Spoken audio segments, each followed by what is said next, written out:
Want to generate picture-perfect prompts with Midjourney? Well, in this video, I'm going to show you 4 hacks on how to do that. Hack number 4 is my personal favorite. And if you need help setting up Midjourney in Discord, check out the other video I created linked in the description below. So let's get right into it. The first method is just to get a general idea of how people are writing prompts and the type of output it produces. So what you're going to do is head over to the Midjourney Discord server, which is discord.gg/Midjourney in a web browser, and that will link you right to the Discord server. So in the Midjourney Discord, you're going to want to go to any of the channels that start with newbies and scroll around this channel, look at the types of prompts that people are inputting and the type of images that Midjourney outputs. I use this method to not only get keywords, but also see the different types of styles that are possible with Midjourney, such as poster illustration, photorealistic, or an oil painting by a certain artist, for example. Also check out the prompt FAQs channel because that has a lot of good information based on questions that others have had.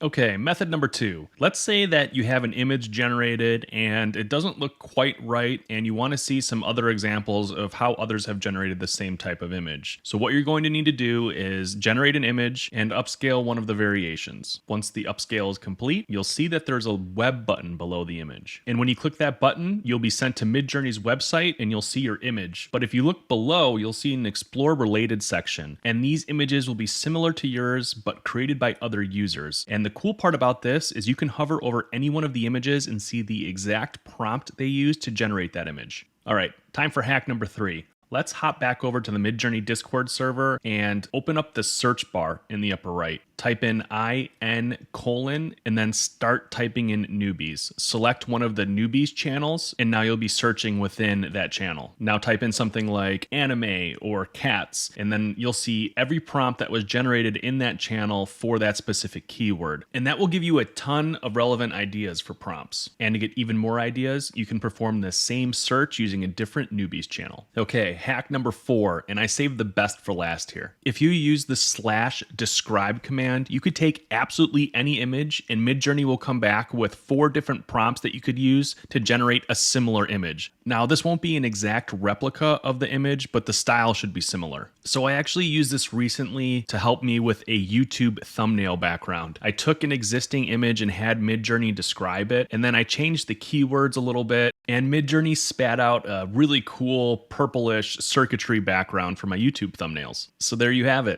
4 simple hacks you can use to generate awesome prompts for Midjourney. If you have any questions, leave a comment below and I'll do the best I can to answer them. And as always, good luck, have fun, and thanks for watching.